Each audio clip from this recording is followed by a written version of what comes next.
The Fish and the Ring, Joseph Jacobs. Once upon a time, there was a mighty baron in the North Countrie who was a great magician and knew everything that would come to pass. So one day, when his little boy was 4 years old, he looked into the book of fate to see what would happen to him. And to his dismay, he found that his son would wed a lowly maid that had just been born in a house under the shadow of York Minster. Now the baron knew the father of the little girl was very, very poor, and he had 5 children already. So he called for his horse and rode into York, and passed by the father's house. And there he saw him sitting by the door, sad and doleful. So he dismounted and went up to him and said, "What is the matter, my good man?" And the man said, "Well, your honor, the fact is I've 5 children already, and now a 6th is come, a little lass, and where to get the bread from to fill their mouths, that's more than I can say." "Don't be downhearted, my man," said the baron. "If that's your trouble, I can help you. I'll take away the last little one, and you won't have to bother about her." "Thank you kindly, sir," said the man.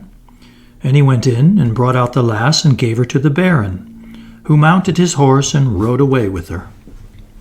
And when he got by the bank of the river Ouse, he threw the little thing into the river and rode off to his castle. But the little lass didn't sink. Her clothes kept her up for a time, and she floated,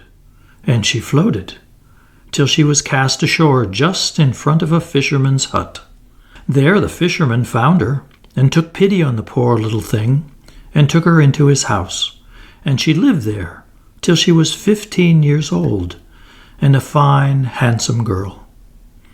One day it happened that the baron went out hunting with some companions along the banks of the river Ouse, and stopped at the fisherman's hut to get a drink, and the girl came out to give it to them. They all noticed her beauty, and one of them said to the baron, "You can read fates, baron. Whom will she marry, do you think?" "Oh, that's easy to guess," said the baron. "Some yokel or other. But I'll cast her horoscope. Come here, girl, and tell me on what day you were born." "I don't know, sir," said the girl. "I was picked up just here after having been brought down by the river about 15 years ago." Then the baron knew who she was, and when they went away he rode back and said to the girl, "Hark ye, girl, I'll make your fortune. Take this letter to my brother in Scarborough, and you will be settled for life." And the girl took the letter and said she would go. Now this is what he had written in the letter. "Dear brother, take the bearer and put her to death immediately. Yours affectionately, Humphrey." So soon after, the girl set out for Scarborough, and slept for the night at a little inn. Now that very night a band of robbers broke into that inn, and searched the girl, who had no money, and only the letter. So they opened this and read it, and thought it a shame. The captain of the robbers took a pen and paper and wrote this letter: "Dear brother, take the bearer and marry her to my son immediately. Yours affectionately, Humphrey." And then he gave it to the girl, bidding her be gone. So she went to the baron's brother at Scarborough, a noble knight, with whom the baron's son was staying. When she gave the letter to his brother, he gave orders for the wedding to be prepared at once, and they were married that very day. Soon after, the baron himself came to his brother's castle, and what was his surprise to find the very thing he had plotted against had come to pass.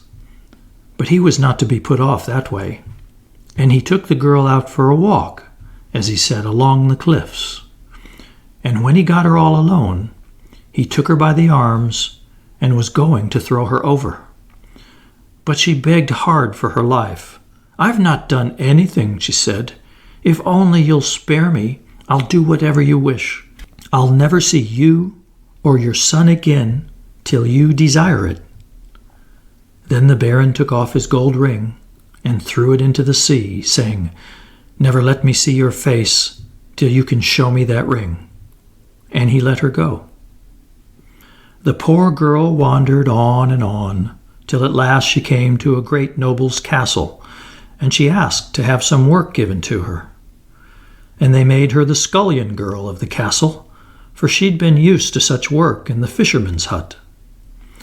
Now one day, who should she see coming up to the noble's house but the baron and his brother and his son, her husband.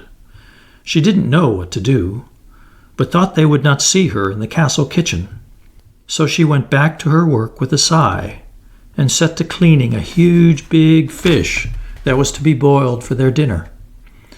And as she was cleaning it, she saw something shine inside it, and what do you think she found? Why, there was the baron's ring, the very one he had thrown over the cliff at Scarborough. She was glad indeed to see it, you may be sure. Then she cooked the fish as nicely as she could and served it up.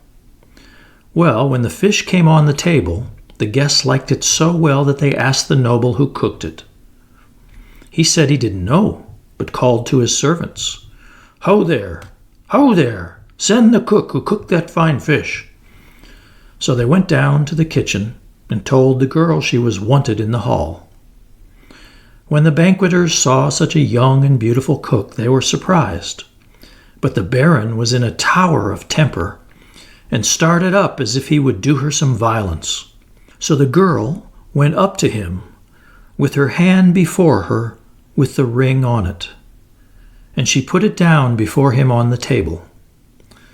Then at last the baron saw that no one could fight against fate, and he handed her to a seat and announced to all the company that this was his son's true wife.